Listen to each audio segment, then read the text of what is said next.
सारे के सारे गोपवाल पुनः पधारे हैं। सज्जनों, भगवान गौचारण करते करते वृंदावन पधारते हैं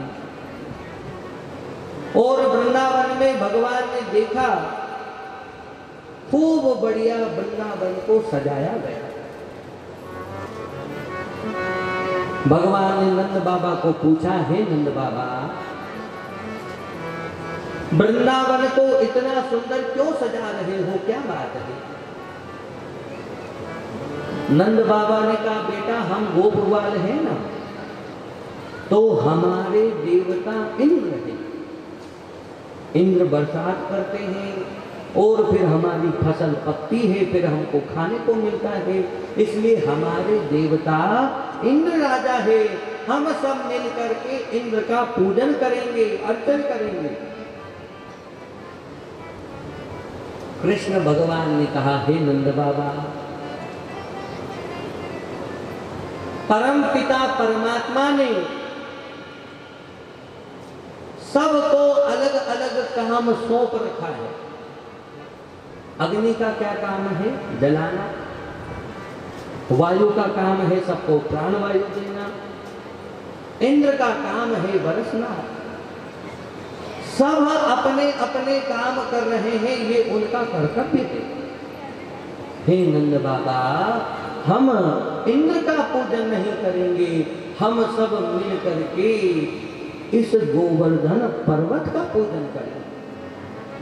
अरे लाला, ये तो इतना बड़ा पहाड़ है, इसका पूजा कैसे करेंगे? ये कोई मूर्ति थोड़ी है। गोवर्धन पर्वत कितना बड़ा है? 7 कोस का। 7 कोस मतलब 21 किलोमीटर। ये सज्जनों बहुत सुंदर। सुखदेव जी राजा परीक्षित जी को श्री शुक उवाच, ज्ञात्वा ज्ञात्वा च कर्माणि जनो यमनुतिष्ठति विदुषः कर्म सिद्धिः स्यात् तथा न विदुषो भवेत्। 21 किलोमीटर लंबा चौड़ा ये गोवर्धन पर्वत है और इस कथा को मन लगा करके श्रवण करने से 21 किलोमीटर परिक्रमा का फल मिलता है। यहीं बैठे बैठे ठाकरिया जी के खेड़े में कटे नहीं डालो पड़ेगा। अब तो लोगों से पैदल परिक्रमा होती भी नहीं है, टेम्पा में गाड़ी में बैठ करके परिक्रमा करते हैं। ये भगवान गिरिराज धरण की कथा को मन लगाकर सुनने से गोवर्धन पर्वत परिक्रमा का फल मिलता है। बताओ कितनी बढ़िया व्यवस्था है। अठे कूलर में बैठा बैठा बढ़िया ठंडी ठंडी हवा में यही परिक्रमा हो जानी है। पर सज्जनों, मन लगा करके कथा का रसपान करो। हमारा मन भगवान में होना चाहिए। भगवान ने कहा, इंद्र यदि वर्षा करता है तो ये उसका कर्तव्य है। हे नंद बाबा, हम सभी मिल करके गोवर्धन पर्वत का पूजन करेंगे। अरे लाला, हम तो पूजा तो करेंगे, इनको भोग लगाएंगे, पर ये तो देवता तो है ही नहीं, खाएगा कौन भोग को? भगवान ने कहा, घबराते क्यों? एक बात बताओ नंद बाबा, आज तक इतना बड़ा बड़ा आपने यज्ञ किया, कभी इंद्र आया क्या? कभी दूसरे देवी देवता आए कि लाला आया? तो कोई भी नहीं। तो भगवान ने कहा, मैं वचन देता हूं, ये गोवर्धन पर्वत साक्षात प्रकट होकर के आपके भोग को स्वीकार करेंगे। भगवान ने इंद्र के यज्ञ को बंद करवा दिया। खूब बढ़िया ठाट बाट से ब्रजवासियों ने गिरिराज गोवर्धन का अभिषेक किया। जल से, दूध से, पंचामृत से, शुद्ध जल से, हीरे मोतियों से गोवर्धन को सजाया है। सज्जनों, गिरिराज गोवर्धन साक्षात भगवान श्री कृष्ण वहां पर प्रकट हो गए। बोलो गोवर्धन महाराज की। अब ब्रजवासियों ने बढ़िया से बढ़िया 56 भोग बनाया। शुद्ध देसी गाय के दूध से बढ़िया बढ़िया पकवान, बढ़िया बढ़िया हलवो, खूब रसगुल्ला, रसमलाई, रसबरी, खूब बढ़िया बढ़िया एक से बढ़ करके एक सज्जनों मालताल वहां पर बना है। और खूब आनंद के साथ में सभी भक्त गोवर्धन पर्वत को 56 भोग लगा रहे हैं। सभी भक्त प्रेम से, भाव से बोलो गिरिराज धरण की।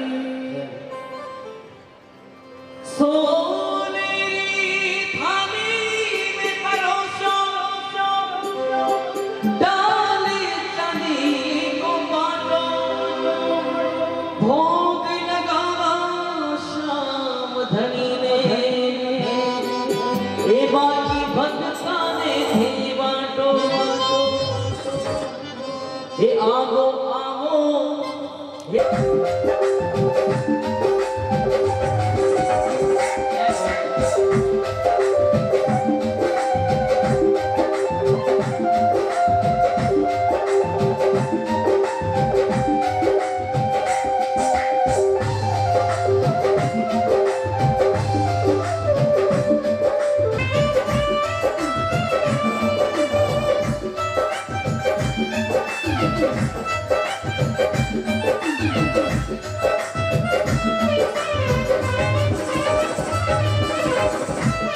मैंने ये लीला की है। इंद्र को भगवान ने वरदान दिया। सुखदेव जी कहते हैं, हे राजा परीक्षित, इस कथा को मन लगाकर श्रवण करने से, गिरिराज गोवर्धन का पूजन करने से जीवन में किसी के बड़ी भारी समस्या हो, संकट हो, कोई समाधान नहीं मिलता हो, कोई रास्ता नहीं मिलता हो, उसको रोजाना गोवर्धन महाराज का पूजन करना चाहिए। 1.25 महीने में कैसा भी दुख हो, कैसा भी संकट हो, 1.25 महीने में गिरिराज गोवर्धन उसको दूर करते हैं। बोलो गोवर्धन महाराज की। ये गोवर्धन कौन है? जब भगवान राम सेतु बना रहे थे समुद्र में, तब सज्जनों पत्थरों पर लिखते थे राम नाम। राम लिख करके पत्थर को डालते तो पत्थर पानी में तैरते। छोटे छोटे छोटे छोटे पत्थरों से पुल बन रहा था। हनुमान जी ने सोचा, अब एक एक भाटाओं कतरे बनावाना ने कभी बनेगा, मैं तो पूरा पहाड़ तोड़ करके ले आता। तो हनुमान जी ने आवाज लगाई, जय जय श्री राम। कूद करके सीधे गोवर्धन पर्वत के वहां पर, ये जितने भी पहाड़ और नदियां हैं ये सब जिंदा है, इन सभी का देवी देवता है। इसलिए भूल करके भी किसी नदी, पहाड़, जंगल में किसी प्रकार का अभद्र व्यवहार नहीं करना चाहिए। हनुमान जी पहाड़ को उठाने लगे। गोवर्धन ने कहा, कहाँ ले जा रहे हो भाई? मैं आराम से बैठा हूं, मैंने बेटवा पे। हनुमान जी ने कहा, राम जी की सेवा में ले जा रहा हूं, बढ़िया पुल बनेगा, भगवान श्री राम वानर सेना आपके ऊपर पांव रख रख करके लंका में जाएंगे। अरे तुम्हारा सौभाग्य है। गोवर्धन ने कहा, वाह, जब तो मेरा जीवन धन्य हो जाएगा, लो चलो मैं तैयार हूं। और हनुमान जी ने पहाड़ को उठाया, ले करके रवाना हुए। इतनी ही देर में आवाज आ गई, हे हनुमान, अब पत्थर मत लाना, पुल तो बन के तैयार हो गया। अब अब गोवर्धन ने कहा हनुमान जी गलत बात बीच में मैंने छोड़ दो मत ना, आपने बोला था राम जी की सेवा में ले जा रहा हूं, अब पुल तो बन गया, अब मेरा क्या होगा इसका जवाब दो। हनुमान जी ने राम जी से पूछा कि राम जी गड़बड़ हो गया है, मैं गोवर्धन को उठा करके ले आया और अब पुल तो बन गया, अब मैं उसको क्या जवाब दूं। भगवान ने कहा गोवर्धन मेरा भक्त है, मेरी सेवा के लिए रवाना हुआ है, गोवर्धन को मैं वचन देता हूँ मेरा जब अगला अवतार होगा कृष्णावतार, मैं इस गोवर्धन पर्वत को स्वयं अपने हाथ में उठाऊंगा और इस पर लीला करूंगा, इसकी पूजा कराऊंगा, इसको भोग लगवाऊंगा। बोल गिरिराज धरण की। सज्जनों भगवान जैसा कौन, यदि भक्त 10 कदम भगवान की ओर बढ़ता है तो भगवान 1000 कदम दौड़ करके भक्त की ओर आते हैं। यदि कमी है तो भक्त में है, हम में कमी है, भगवान में कमी नहीं है। सज्जनों इंद्र को भगवान ने वरदान दिया। श्री शुक उवाच बालकस्य यदेतानि कर्माण्यत्युत अद्भुतानि वेयी कथम अर्हस्य सौ जन्म ग्राम्येष्वात्म जुगुप्सितम्।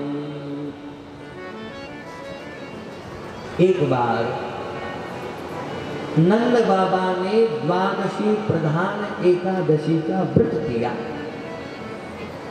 देखो व्रत तो आप लोग भी सब करते ही होंगे और एकादशी का व्रत तो लगभग सब करते हैं,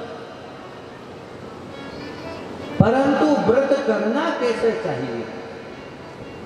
अभी जो व्रत की परंपरा चली है, ओहो व्रत करा मणि धन तो आनंद आनंद नहीं जाए। चाहे कोई सा भी व्रत करो, आप 11 करते हो तो 11 का व्रत दशमी की शाम से चालू हो जाता है। अगले दिन 11 है तो दशमी के दिन सूर्यास्त से पहले पहले भोजन हो जाना चाहिए। दशमी की शाम को व्रत को धारण करना पड़ता है, लेना पड़ता है। अब हमारे क्या काम है कि काली 11 है तो आज बतू जीम लो, हाँ 11 का भी दशम नहीं जीम लो, दबा दबा के काले हाउडर निकले। सूर्यास्त से पहले पहले भोजन हो जाना चाहिए। एकादशी जब आपके हो, सूर्योदय से पहले पहले बिस्तरों का त्याग हो जाए। अब आप यूं देख लो कि नींद में तो व्रत चलेगा नहीं, हाँ बिस्तर में पड़े पड़े व्रत थोड़ी होगा। अब देवी 12 बजे उठे, 1 बजे उठने के मारे 11 से सूर्योदय से पहले पहले बिस्तर का त्याग कर दिया जाए और साबुन नहीं लगाए, तेल नहीं लगाए, हो सके तो मिट्टी से स्नान करे, किसी नदी में स्नान करे, कुएं में स्नान करे, तालाब में स्नान करे। कुआं तालाब में स्नान नहीं कर सकते तो थोड़ा सा गंगा जल अपने घर के पानी में जिसमें आप स्नान करो उसमें थोड़ा सा गंगा जल मिला दो और हर हर गंगे हर हर यमुने, हर हर गंगे, हर हर यमुने बोलते बोलते स्नान कर लो। फिर स्नान करके 12 अक्षर महामंत्र का जाप, ठाकुर जी की सेवा पूजा। सुबह उठता ही चक्की चालेगा तो पचे व्रत नहीं कहलाता। सुबह उठता ही चाहे रो प्यालो, हावड़िया पाचा चाहे रो प्यालो, पचे देगा पचे फल फ्रूट। तो इस व्रत में भगवान का है। व्रत का मतलब होता है संकल्प। संकल्प किस बात का कि आज दिन भर हम भगवान के नाम, आज का दिन भगवान के लिए समर्पित है। तो स्नान करके ठाकुर जी की सेवा पूजा, द्वादशाक्षर महामंत्र का जाप। ओम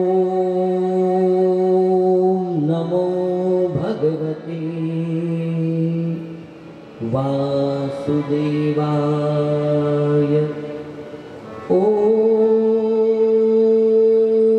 नमो भगवते वासुदेवाय। ओम नमो भगवते वासुदेवाय। इस महामंत्र का जाप करें, एकादशी की कथा को सुने। अब व्रत कैसे करते हैं? निराहार, ना तो कुछ खावे ना कुछ पिए। पर ऐसे तो काम चलता नहीं, तो फल फूल खा लो। फल फूल से काम नहीं चलता हो, दूध पी लो। और उससे भी काम नहीं चले बच्चे तो बढ़िया साबूदाना की खीर बनाओ, बढ़िया हिंगाड़ा आटा रो हलवो बनाओ, कांगड़ी के आटा की पूड़ियां बनाओ। फिर सज्जनों एक समय सेगार कर सकते हैं। ऐसे तो निषेध है, परंतु फिर भी सेगार करने से, आहार लेने से भगवान की सेवा पूजा में आसानी होती है। और एकादशी के दिन रात भर जागरण करना चाहिए, ये नियम है। अब रात भर तो जागरण होता नहीं, तो 5 भजन गा लो। 5 भजन भी नहीं गा सकते तो थोड़ी देर भगवान का नाम लो, बैठ करके भगवान को याद करो और उसके बाद में विश्राम करो। बारिश लगे तो बारिश पर कब आपको प्रसाद देना है? पहले किसी दूसरे को खिलाओ, गाय को, ब्राह्मण को, किसी गरीब को दान पुण्य करने के बाद में फिर द्वादशी के दिन प्रसाद देना चाहिए। ये एकादशी का विधान है। तो सज्जनों, नंद बाबा ने एकादशी की। आधी रात में यमुना जी के जल में प्रवेश किया। वरुण लोक के देवता उनको पकड़ करके ले गए। भगवान कृष्ण नंद बाबा को ढूंढने के लिए उनकी खोज करते करते वरुण लोक में पधारे। जैसे ही भगवान गए, खूब नगाड़े बज रहे हैं, शंख बज रहे हैं, आनंद हो रहा है। नंद बाबा खड़े खड़े देख रहे हैं, ओहो मेरे को तो रस्सियों से बांध करके लाए और देखो मेरे बच्चे की यहाँ आरती उतार रहे। भगवान ने वरुण देवता को पूछा, मेरे पिता को क्यों पकड़ के लाए? वरुण देवता ने कहा, ये आधी रात में जल में प्रवेश कर लिया। नदी, कुआं, तालाब, बावड़ी का नियम है, सूर्यास्त के बाद उसमें प्रवेश नहीं करना चाहिए और ब्रह्म मुहूर्त से पहले उसमें प्रवेश नहीं करना चाहिए। आधी रात में ये आए तो हमने इनको पकड़ लिया, परंतु सच्ची बात ये है कि हे भगवान, ये गाया, ये गाया, ये गाया, छोड़ आई रे लाला।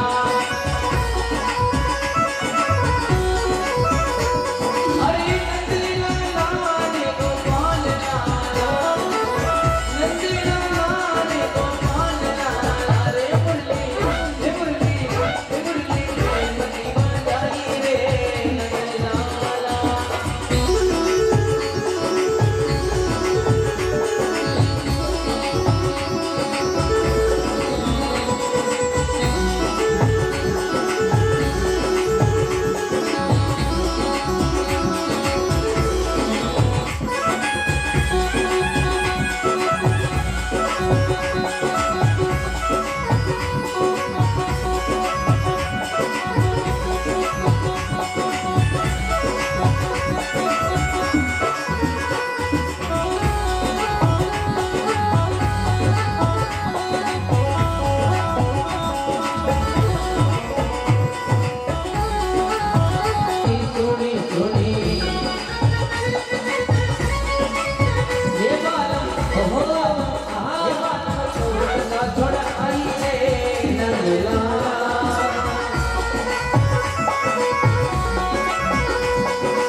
उनकी आवाज में तो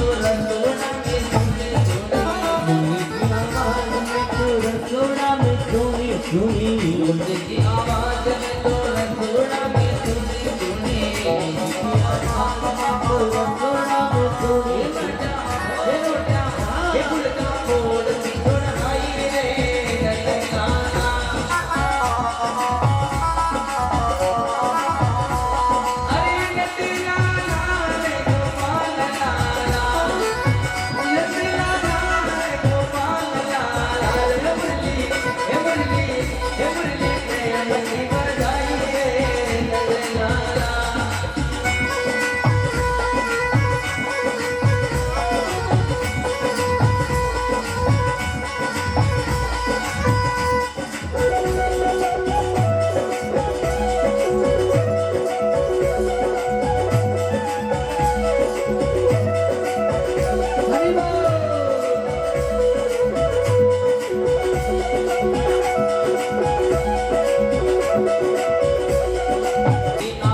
लाखों लाखों हजारों हजारों की झुंड के झुंड भगवान के दर्शन करने पहुंच गई। आधी रात में भगवान को जाकर की गोपियों ने घेर लिया। श्री भगवान वाच स्वागतम वो महाभागाः प्रियं किंकरवाणि वह व्रजस्यानामयं कश्चित् वृतागमनकारणम् रजन्येषा घोररूपा घोरसात्मनिषेविता प्रतियात प्रजवन्नेहा स्थेयं स्त्रीभिः सुमध्यमाः। लाखों लाखों गोपियों के झुंड ने प्रभु को घेरा है। भगवान कहते हैं स्वागत है, स्वागत है, स्वागत है। तुम सबका खूब खूब स्वागत है। पर एक बात तो बताओ गोपियों, आधी रात में यहाँ पर क्या करने आई हो? एक गोपी ने कहा कन्हैया तुमने बुलाया तो हम आ गए। अरे गोपी झूठ बोले। मैं कहा थारे घरे न्योतो लगायो कि पत्रिका मोकली कि तारे घरे बुलावा में आयो। हाँ झूठा बदनाम कर रही है मेरे को। दूसरी गोपी ने कहा अरे कन्हैया तुम्हारी इस मुरली की तान ऐसी है, हम अपने आप को रोकना चाहती थी परंतु रोक नहीं पाई। हे कन्हैया सारे संसार परिवार का परित्याग करके हे लाला हम तुम्हारी शरण में आ गई थी। भगवान कहने लगे गोपियों स्त्री का परम कर्तव्य है वो स्वप्न में भी अपने परिवार माता पिता सास ससुर पति बच्चे उनका सपने में भी त्याग नहीं करे। ये स्त्री का परम धर्म है, परम कर्तव्य। अब गोपियां क्या जवाब दे? गोपियों की बोलती बंद है। एक गोपी ने कहा अरे कन्हैया एक बात तो बताओ, आप कह रहे हैं पति की सेवा ही स्त्री का परम धर्म है। पति निर्धन हो गरीब हो उसके शरीर पर कुष्ठ रोग हो जाए, बीमारी लग जाए, चर्म रोग लग जाए, वृद्ध हो जाए, बूढ़ा हो जाए, फिर भी स्त्री का परम धर्म है वो पति की सेवा करे, उसका त्याग नहीं करे। पर हे कन्हैया, पति किसको कहते हैं ये तो हमको बताओ। भगवान कहने लगे, गोपियों, पातीति पति,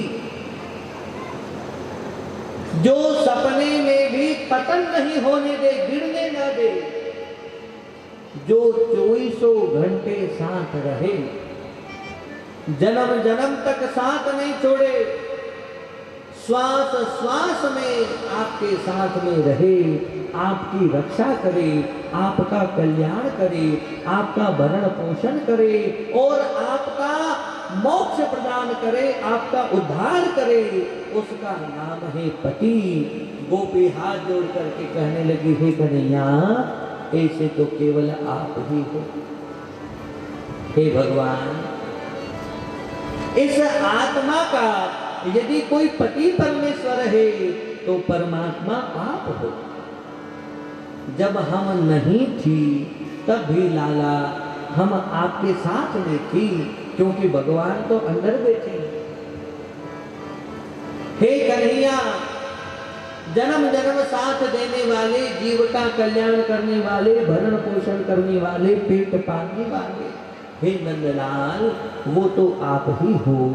और हम नकली पति का त्याग करके आज असली पति के पास में आए। अब नकली कौन और असली कौन? एक बार किसी का नई नई शादी हुई, तो नई नई शादी थी, बढ़िया खूब अच्छा प्रेम भाव था। वो कहते हैं ना, जब शादी विवाह होता है तो पहले के 6 महीने जो देवी रहती है, क्या शक्ति सिंह जी, तो शुरू के 6 महीने तो वो रहती है चंद्रमुखी, पचे 6 महीना केड़े में वही जा सूरजमुखी, ने साल भर केड़े वही जा ज्वालामुखी, पचे बाजे ठामड़ा। पड़ोसी आते दौड़ दौड़ करके, अरे लड़ो मती, लड़ो मती। तो नई नई शादी हुई थी, उस कन्या का नियम था क्या कि पति का मुंह देख करके भोजन करूंगी, पति रो मुंडो देख के नहीं पानी पीऊंगा, बाकी पानी नहीं पीऊंगा। तब पति को काम आ गया, कहीं कमाने जाना था विदेश में बाहर, कि अरे मेरे को तो जाना पड़ेगा, कि अरे आप जाओगा तो मुंह तो नारे भूखी प्यासे मर जाऊंगा, पचे कड़ी रो मुंडो देखो मैं, आप परा जाओ तो मुंह पानी कतर पीऊं, रोटा कतर दो। तो पति बड़ा होशियार था।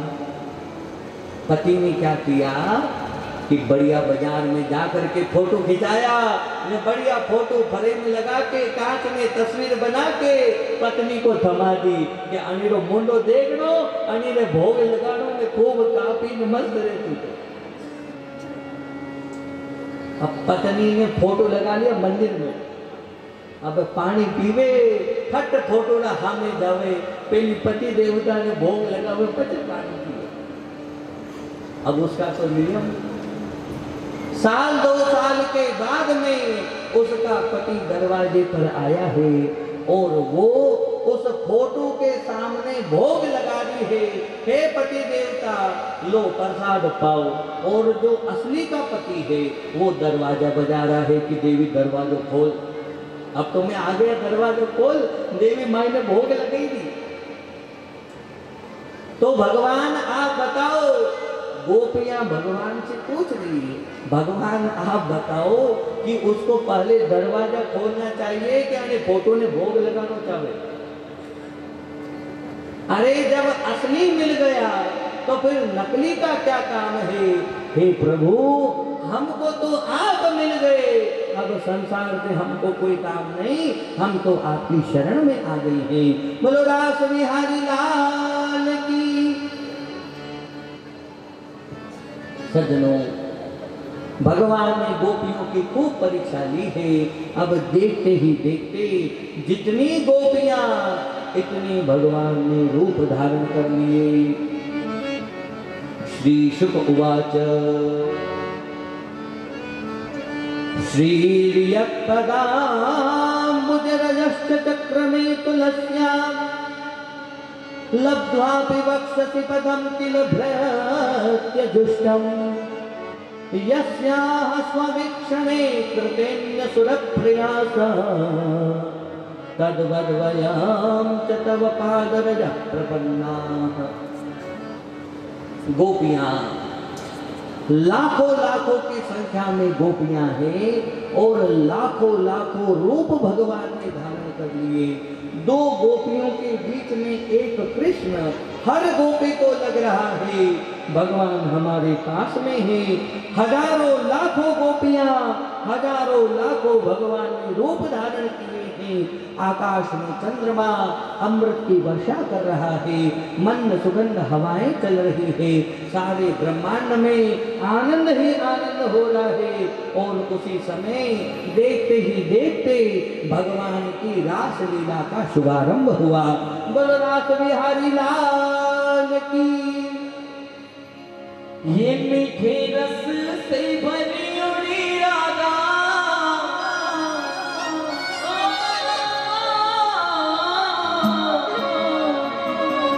वो मीठे रस से भरी उड़ी राधा रानी लागे महारानी लागे माने कालो कालो यमुना तीरो पानी लागे।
श्रवण कर रहे हैं, जोरदार तालियों से अभिनंदन करें। हमारे पूर्व विधायक निम्बाड़ा अशोक जी नवलखा चला रहे हैं, बलदीराम जी धाकड़ पूर्व प्रधान निम्बाड़ा, महामंत्री भाजपा पार्टी नगर निम्बाड़ा नितिन जी चतुर्वेदी, क्रय विक्रय सहकारी समिति बड़ी साड़ी डुमला के अध्यक्ष भाई श्री शंभूलाल जी भंडारिया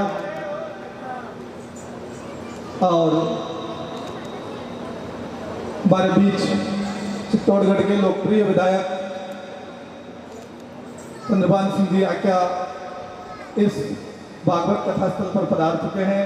जोरदार तालियों से इन सभी अतिथियों का स्वागत अभिनंदन करते हैं। बलदीराम जी धाकड़।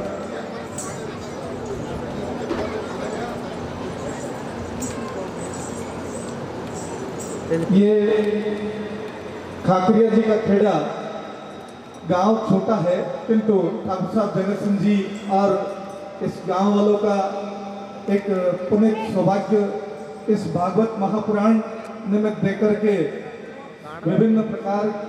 विभिन्न गांवों और चित्तौड़, राजसमंद, उदयपुर, प्रतापगढ़ सहित चंद्रभान ये सिंह है- के लिए जोरदार ये तालियां है हमारे चित्तौड़ के जुझारू, लोकप्रिय, युवा, कर्मठ, सेवाभावी हमारे चित्तौड़ के विधायक श्रीमान चंद्रभान सिंह जी आक्या।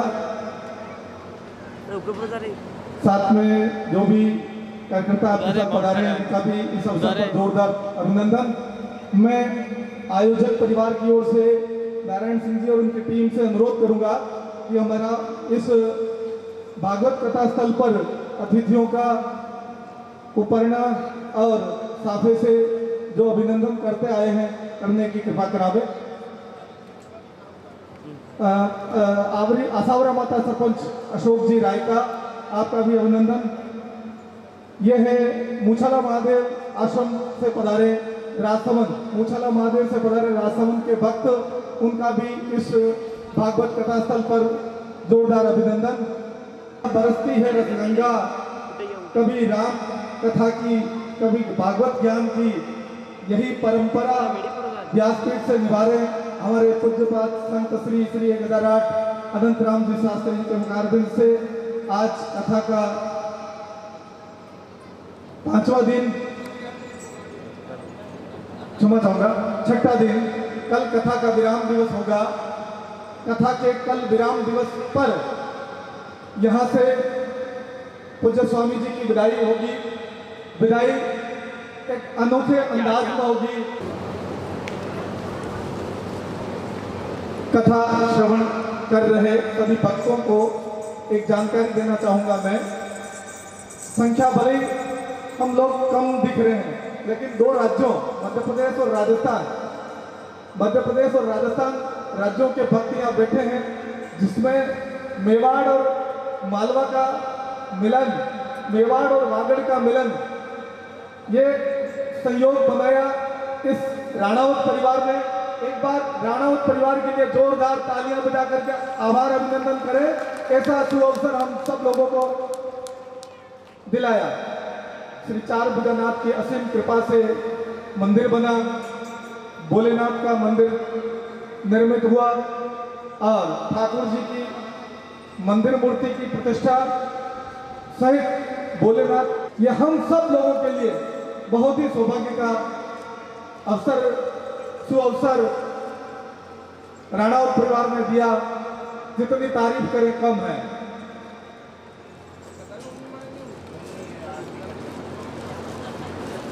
अतिथियों की कथा भी सुनेंगे और मैं अब अनुरोध करूंगा हमारे पूर्व विधायक जी आदरणीय अशोक जी नवलखा साहब को कि आप भी अशोक जी नवलखा जी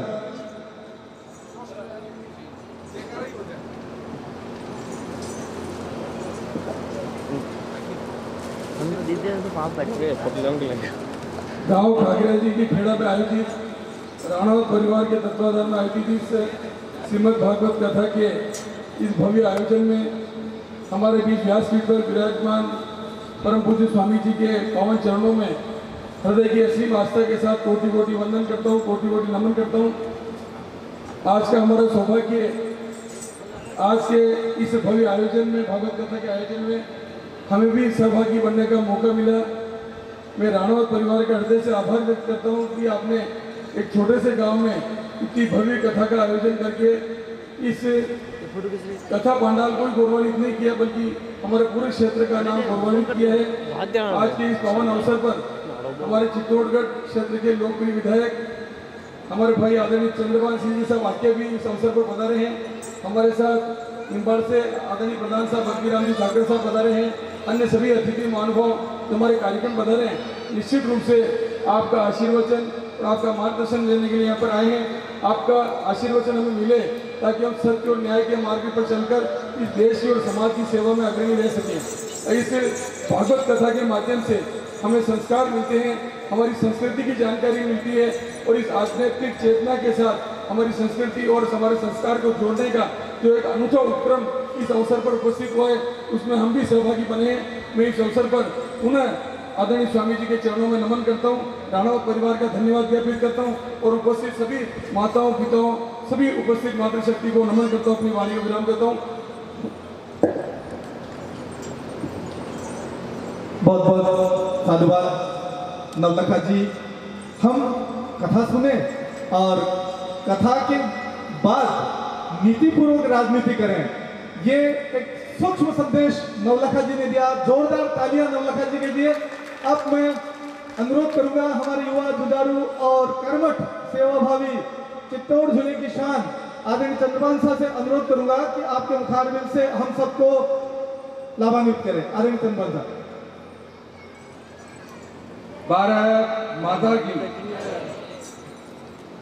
सांवरिया सेठ की, आवाज तो मुझे नहीं आ रही सब। सांवरिया सेठ की, आज के आनंद की। आज भागवत कथा का कार्यक्रम में प्रिया तका गुरु जी के चरणों में प्रणाम।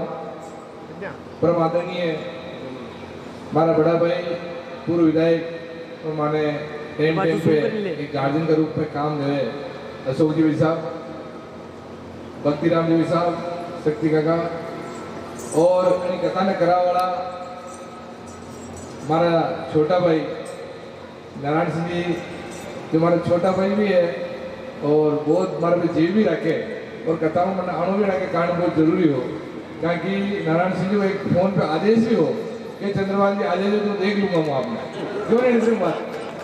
ऐसे हमारा नारायण सिंह जी और पूरा राणावत परिवार, भाई अशोक जी, भाई चौधरी जी, मंडल जी की निम्बाड़ा, सभी सम्मानित मंच, सामने प्रियता का सभी हमारा पिता तुल बुजुर्ग, माता शक्ति, युवा साथी, पत्रकार बंधु, हमारा छोटा भाई और बहन, सबों पहले तो पूरा परिवार ने मुझे तहे दिलों धन्यवाद दो कि आप लोग एक छोटा सा गांव में भागवत को कार्यक्रम भी रखे हो, पहले मंदिर को कार्यक्रम रखे हो और काफी कार्यक्रम अन्य तरह का कार्यक्रम छोटा सा गांव में कार्यक्रम दिया करे तो वास्तव में कटन कटे भगवान को आशीर्वाद तो पूरा राणावत परिवार पे और बना नारायण सिंह जी पे परिवार पे आशीर्वाद है। अनिवार्य का कार्यक्रम है बना बिना आशीर्वाद के कोई भागवत नहीं सुन सके, कोई रामायण नहीं सुन सके, कोई महाभारत नहीं सुन सके या कोई धार्मिक कार्यक्रम बिना सांवरिया सेठ के महादेव जी के आशीर्वाद के बिना कोई कार्यक्रम ले नहीं सके। अनिवार्य आशीर्वाद तो सांवरिया सेठ और महादेव जी को है और मोहर भगवान सांवरिया सेठ और महादेव जी को प्रार्थना करूं कि पूरा परिवार पे नारायण सिंह जी पे और सब पे भगवान सांवरिया सेठ अच्छो आशीर्वाद रखे, अच्छो काम धंधो चले, अच्छो बिजनेस चले और भव्य मंदिर और बनावे और ऐसी कथाओं माने बुलाता रहे और सब भक्ता का दर्शन माने करावे, ऐसी माँ आशा करा। और वास्तव में गुरु जी की कथा भी काफ़ी प्रसिद्ध कथा है और काफ़ी टाइम में मिलवा को योग भी एक दो बार मिले हूँ पर प्रॉपर में मिलवा को योग नहीं पड़े हो।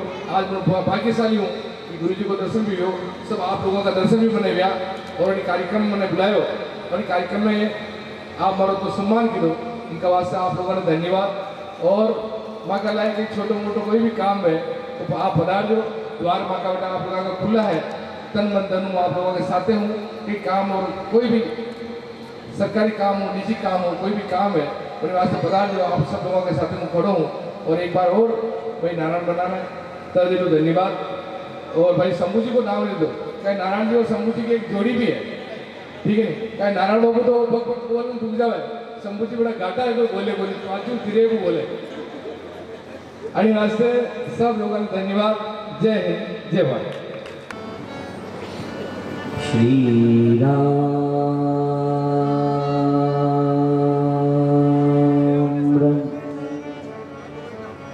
श्री राम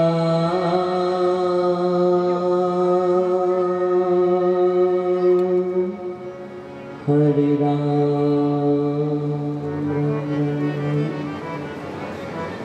बोलो सांवरिया सेठ की, कृष्ण कन्हैया लाल की, मोर मुकुट बंसी वाले की। भगवान नंद नंदन श्याम सुंदर वृंदावन बिहारी लाल, जब जब हो ही धर्म की हानि, यदा यदा हि धर्मस्य ग्लानिर्भवति भारत, अभ्युत्थानम् अधर्मस्य तदात्मानं सृजाम्यहम्।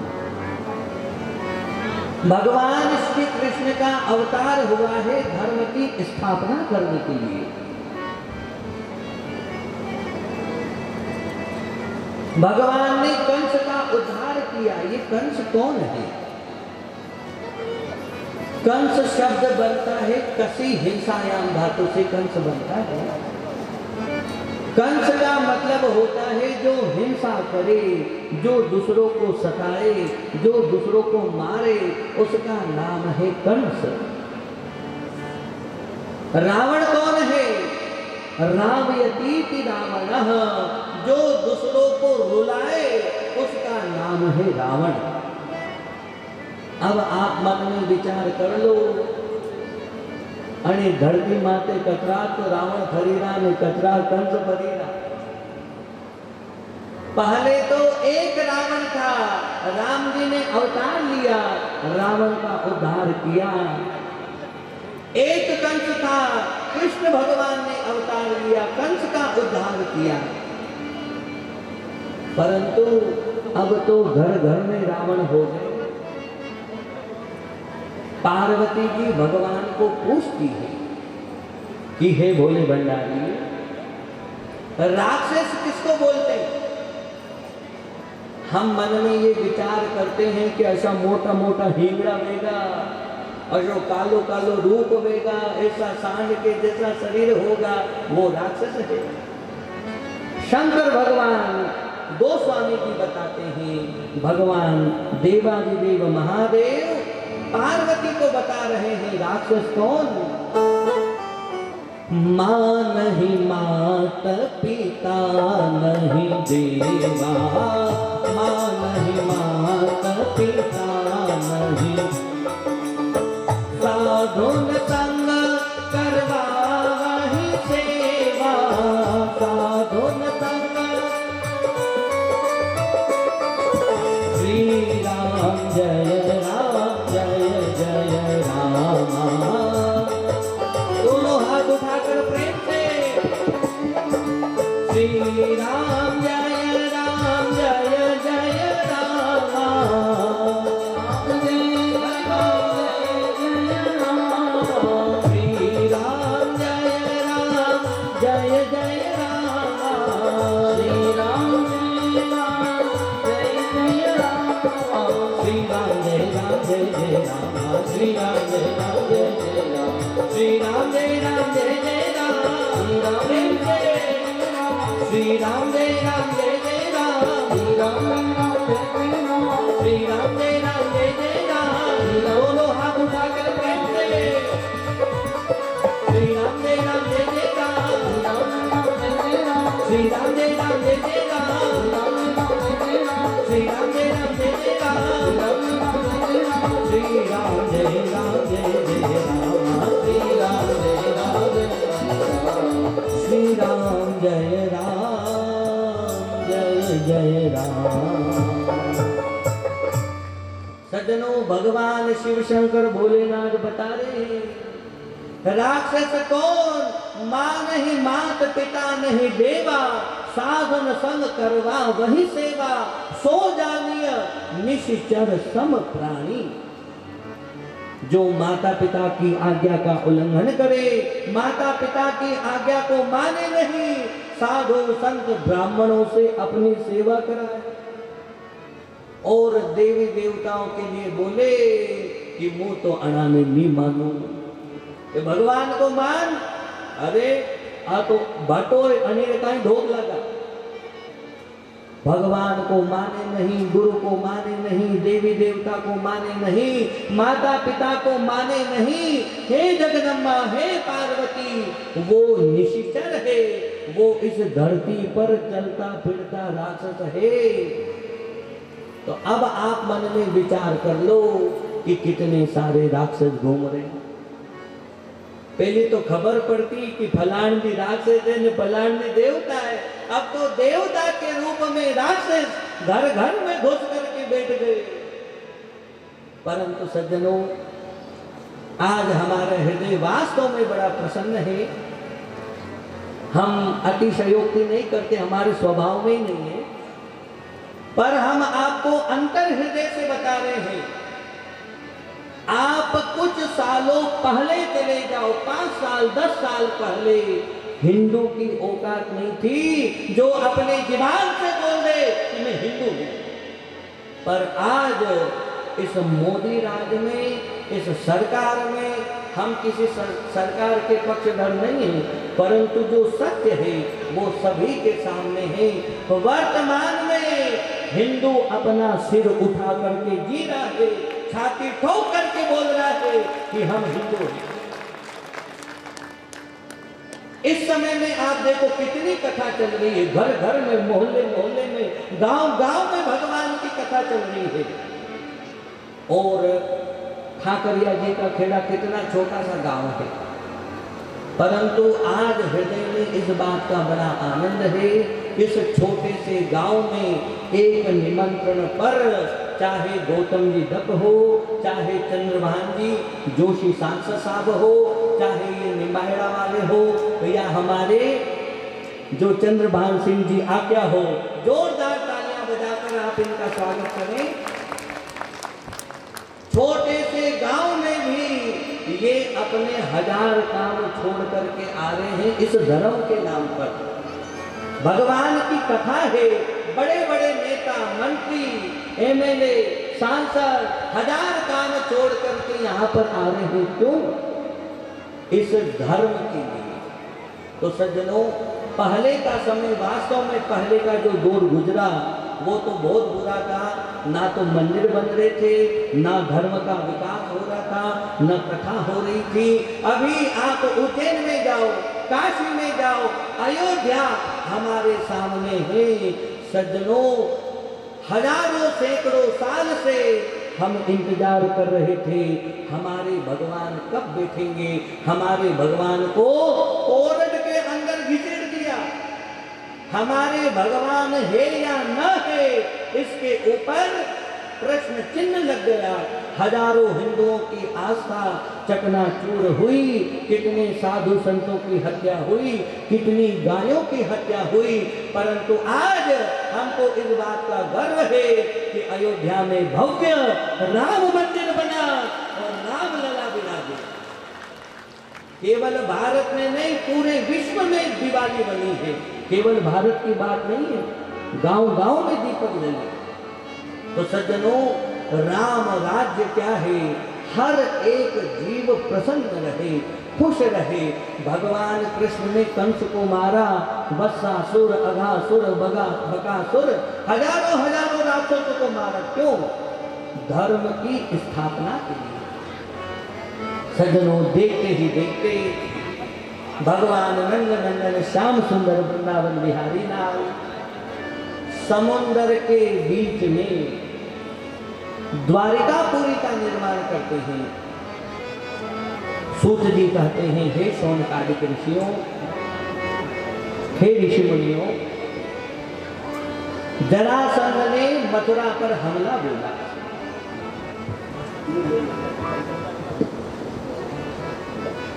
हमारे बीच में बोर्डा राव साहब हनुमान सिंह जी पधारे हैं, उनका भी इस कथा स्थल पर जोरदार स्वागत, अभिनंदन। ऊपर पधारे साहब हनुमान सिंह जी के साथ पधारे भाई श्री रणजीत सिंह जी झाला और उनकी टीम का स्वागत, अभिनंदन।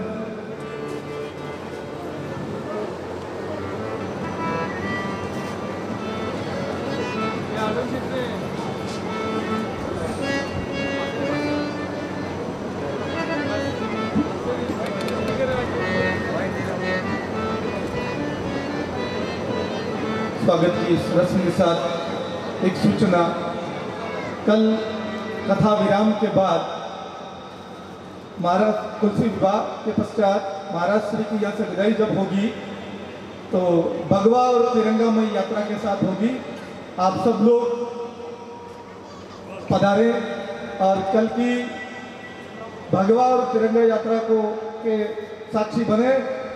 देश के पहलगांव में हुए सिंदूर हत्याकांड पर हमारे देश की मोदी सरकार ने और हमारे देश के सैनिकों ने आतंकी ठिकानों को नेस्तनाबूद किया, उसकी याद में तिरंगा यात्रा होगी। पुनः कथा की ओर लिए चलता हूँ। पूज्य स्वामी जी से अनुरोध, कथा का अंतिम कराओ।